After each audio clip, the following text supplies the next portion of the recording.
retrouver, mesdames et messieurs. Bonjour et bienvenue dans cette revue des titres. Voici ce qui fait l'actualité.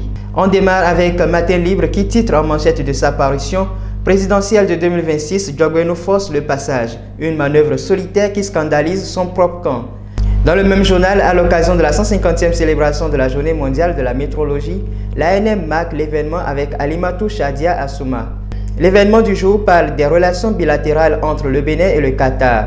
6 accords et protocoles d'accord signés ce mardi.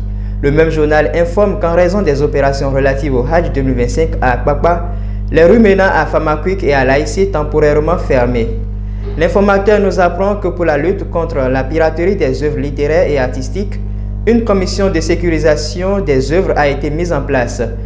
Dans la même parution, en ce qui concerne l'affaire de transfert de devises, 2 douaniers sont activement recherchés. Ils ont fui l'audience à la criette au moment de leur condamnation. Politique et coopération internationale, le Bénin signe 6 accords dans l'éducation, l'agriculture et le tourisme. Titre Le Chasseur Info en manchette de sa parution. Agriculture et développement rural, le programme alimentaire mondial investit plus de 273 millions de francs CFA pour équiper les producteurs locaux, nous informe le journal. Dabaro s'intéresse à la santé de ses lecteurs et parle de cubes industriels et sel, le trop d'eau qui paye le ticket pour les AVC.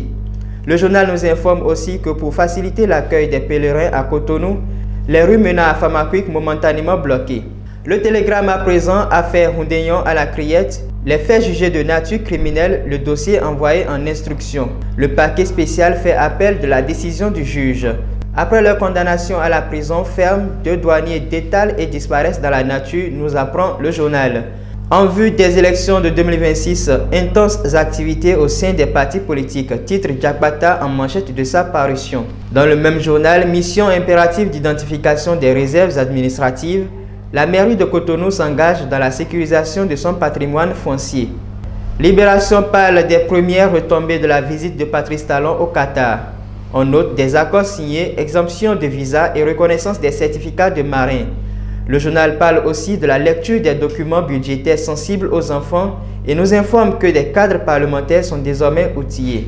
Pour finir, l'événement précis rapporte les propos de Stéphane Mound, ambassadeur de l'Union européenne au Bénin, invité de Sous l'arbre à Palabre.